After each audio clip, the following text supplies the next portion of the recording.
Hello and welcome to A Thing I Watched, a show where I talk about things I watched because why not? Today we're talking about a movie that is not only terrible, but a movie that is terrible in a personal way for me. Um, I am, of course, talking about the Monster Hunter movie. I hated this movie. I've been playing Monster Hunter since 4 Ultimate on the 3DS. I play World, but that's about it. So I'm not the biggest fan of Monster Hunter in the world. However, this movie made me angry because it is awful on a lot of levels. I think probably the biggest thing that bothered me about it was the presence of the U.S. military, because Monster Hunter is a series that has a lot of lore. There's a very complex world with a lot of different cultures in it and a lot of different people, and that really doesn't come through in the movie. There are only like a handful of hunters in the movie, compared to a much larger portion of U.S. military personnel. And granted, there are a number of hunters, but most of them don't get speaking roles. I I could be wrong, but I think there's about as many speaking hunters as there were soldiers in the opening of the movie. Maybe a little more. But also, none of them speak in a coherent language, so it doesn't really matter that they speak because you can't understand them except for one. And it makes the dynamic very weird, where it feels like the existence of the military in this movie is completely pointless. Like, none of their weapons do anything against any of the monsters. A large portion of the story is based around their involvement. And near the end, there is a scene, or spoilers for the entire movie. I wouldn't advise you watch it at all. There are much better ways to spend an hour and a half, like, I don't know, bashing your head into a wall, but watching this movie is an option that I would not recommend. Near the end of the movie, there's a scene where the Rathalos, which, for anyone who doesn't know Monster Hunter super well, is a large dragon, for all intents and purposes. Flies, breathes fire, whatever. And there's this, maybe, a very notably long scene of it just ripping apart tanks and planes and helicopters. And at a certain point, oh, okay, it's cool to look at, but it's also completely empty, because we already knew that nothing the military had could phase these things. The group from the beginning of the movie, was shooting it with, rifles and high caliber marksman rifles and mounted guns. They shoot, the main character shoots an RPG at it, and it doesn't affect the thing they shoot it at all. So having this go again with the U.S. military just feels very pointless. Okay, why do they need to be here? Because they don't do anything at all. They don't really need to be there. The only one who does anything is the main character, but there's no reason why she had to be from our world, which I also think is a stupid plot point, just because again there's so much culture to Monster Hunter that didn't need to be a thing, and I really wish they had just focused on Monster Hunter as a setting, because there's a lot more you can do with that, especially because so much of the movie is just the main character and the kind of like main hunter guy that she's like with throughout the movie, a lot of it is them just like fighting with each other or bonding. But the thing is, a good chunk of that bonding is like they're working around the fact that they don't speak the same language, which isn't inherently a bad premise, but in this specific context, it feels like a waste of time where they didn't need to do this. And also it has a couple problematic elements where it very much feels like a light-skinned woman is there's a scene where she gives the hunter, who for the record is like brown-skinned, gives him chocolate, and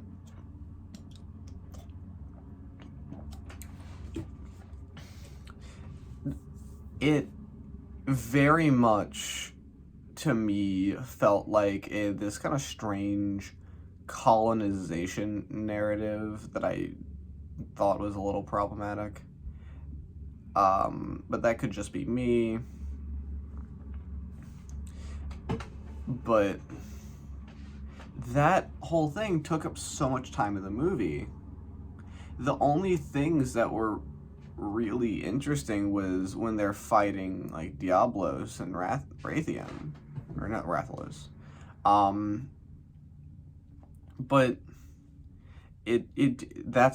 there's so much space in between of why is like just other random shit happening. There's a kind of extended bit where like her and her team are running from these like bug creatures, which are from the games. But the thing is, like, in the games, they're meant to be like trash mobs that you just kill. And in the movie, a significant amount of time is dedicated to how dangerous they are, which in a better movie I wouldn't mind, but like it feels so incidental because it's a lot longer than it really strictly needs to be. It very much just feels like another gruesome way to kill off other characters they didn't want in the movie. But, and that kind of brings me to the rest of the monsters. The one thing that I will say is the movie did a good job in depicting them visually. They look like they're supposed to. Like, I feel like they were a little bit bigger than they needed to be. Like, maybe like 10-15% bigger than like the scale in the games, but that could have just been like my mind playing tricks on me, so I won't really present that as a legitimate criticism. But visually they look right. The problem I found, though, was that there were a lot of almost like they were visual references to the games, but they were just different enough that it was like, ooh, that's not exactly right. Like, they break the Diablos' horn, and that is a thing you can do in the games. And it breaks the right horn too. Like that. That's what I thought was interesting. But the problem was, it broke in the wrong place. So, because say you have like Diablos' horn, it broke here. In the games, it always breaks here.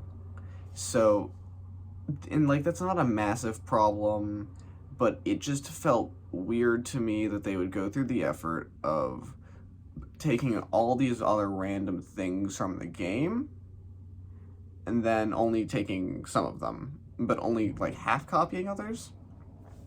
Like there's a bit where she, like after they kill Diablos, she like cuts a slab of its scales off. And that's, I was like, oh, that's going to be interesting because, like, that's a big mechanic in Monster Hunter is skinning monsters for like, crafting armor and weapons. But she just uses it as like a sled to pull the injured hunter, and kind of wish they had used it for something else. There's a bit where they take like the stinger out of one of the insects and use that to make like poison arrows, but like it's fine. I like that they alluded to that mechanic, but also like that's not really something in the games. It feels weird for that to be what they use, what like how they represent that mechanic. I would have rathered them like especially because the main character has to be introduced to the weapons of Monster Hunter. I would have preferred if it was something that like if they're gonna use a crafting mechanic, have it be something that like using something she killed to make her weapons or some piece of her armor, and I think that would have been more interesting. But then there's also stuff like Diablos being sensitive to sound. That's from the games. When they're riding it, it's like slamming its head into the rocks, which is, from what I remember, how it tries to knock you out of rodeo in the games. So that was fun. But also there were things like they take the opening from Monster Hunter 4, which was really specific, especially because from what I remember, the monster that causes the issues that like knocks him off course in the game is not Diablos. It's a different thing that's part of the whole plot of that game. So it feels weird to reference that and then remove it from the context. But also it has like, but it's like very clearly like the sand ship from 4. But then like the captain is different, which is whatever. But then you have like the chef Palico from World, which I thought was strange because like, yeah, he's a fun, like he's funny, but and they do like the exact animations where he's like cutting up the meat and like carefully putting the garnish on it, but him and the like quest giver girl, I can't remember her official title, are there, but it's like, okay, but why? Like, you're clearly going for like the aesthetic of a different game, but I don't know. Also, I feel like there's almost kind of like this weird pacing issue that has, again, to do with the military aspect of they spend a significant portion of the movie trying to find a way to fight the Diablos, which, perfect, because, like, it's Monster Hunter. Like, it's in the title of the movie, you'd expect it to be, it's a movie about killing monsters. The problem is that the reason they're doing that is to partially get off their island, but a lot of their preparation goes into, like, we need to get to, like, the wreckage of my Humvee, so because I have a weapon that can kill Diablos. And it's this RPG. And she uses it after they've spent all this time, like, gathering resources. They have this system rigged with like a barrel so that they can lure in Diablos and run for it while he's distracted by the barrel. They make her kind of like the sling caster from World, which, to be fair, I enjoyed that part. That was I like what they did with that. They have her like training with like dual blades, which of course it's dual blades. Like, that's beside the point. Which brings me to another kind of side complaint of they do the demon mode thing, but it's very strange because it's never really acknowledged what it is, and like it's very blatantly the demon mode where she goes like, and then does shit. But that's besides the point.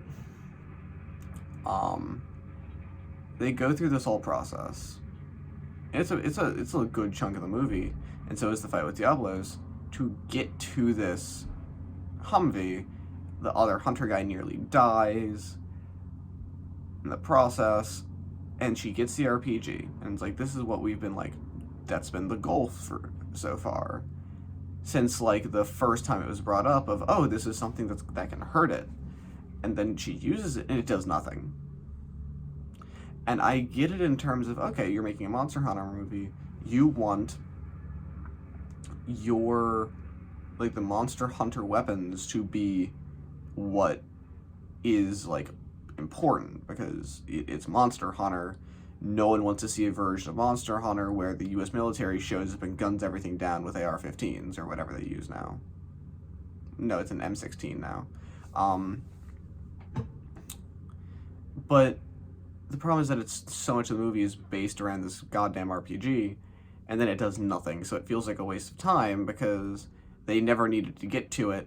They could have just lured it out and fought it in a straight up fight, and they didn't do that. The most it does is distract it. And they end up having to kill it where the hunter guy drives a sword into its head, and then the military lady like basically gets up there and like hammers it in and like punctures it through the brain, which is a good scene. I like that. But everything else around it just feels like it's there to waste your time, and that's what I didn't like. Of just, did we need a lot of this movie? And then they start leaving, and I was like, their like little desert place, because they're kind of stuck on this like outcropping of rock. And they finally leave, and I'm like, oh, okay, we're gonna get to see some of the other more exotic locales of Monster Hunter, like, because there's like ice tundras and crystal like canyons and like lush forests and like all this really interesting stuff. Like just World without Iceborne has some really beautiful locations. And then they just don't. They get to this kind of oasis. They do their stuff, and then the rest of the hunters show up, who the hunter guy works with, and they kidnap the main character. And I was like, oh, okay, now they're gonna struggle with the communication barrier, but she's gonna like get slowly adopted into their culture, and that's how the movie's gonna go, because she's stuck here now. Nope. There's like one hunter dude who speaks English, because coincidentally, a long time ago, another group of people got isekai'd to the Monster Hunter world and taught the natives their language, and then this one guy happens to be like made like a point of studying the language for no discernible reason. He also doesn't speak it with any kind of accent. He just speaks fluent, perfect English. Which I thought was dumb, because why have that? Why do that? And it works for like exposition, but the problem is the exposition is stupid, where like all the monsters are like genetically engineered and like to defend some precursor race, which could be from the games, but I highly doubt it. It was really weird. But also, all of the other hunter characters besides the main one that she spends most of the movie with and the captain of them, none of them do anything. So they're kind of just background characters, which would be fine if it wasn't for the fact that they got, first of all, a lot less development than the military characters did, the ones from the beginning of the movie, but also they just don't have they don't really participate in the fights or anything, which is annoying, because like there's very few characters actually in the movie in the first place. And like that would have been a cool opportunity to like show off some of the other weapons, where like the main guy uses a charge axe, which I like, that's an interesting weapon to give him. The hunter guy in the last shot of the movie has an insect glaive, but other than that, like they have like dual blades, a bow, whatever. And that's about all the things that I really feel comfortable talking about. There were other issues that I didn't feel super qualified to speak on, but those were the ones that I noticed personally, and those are the ones that bothered me. Monster Hunter is not a good movie. Don't watch it. It's bad. If you're interested in the franchise, play the games. That's all I can tell you. There's nothing in this movie. If anything, if you're gonna watch it, don't do it sober. Do it with friends. Do it drunk. This is not a movie that I would sit through again. I can't really recommend it to anyone. But that'll be all, and that is one more video off the list.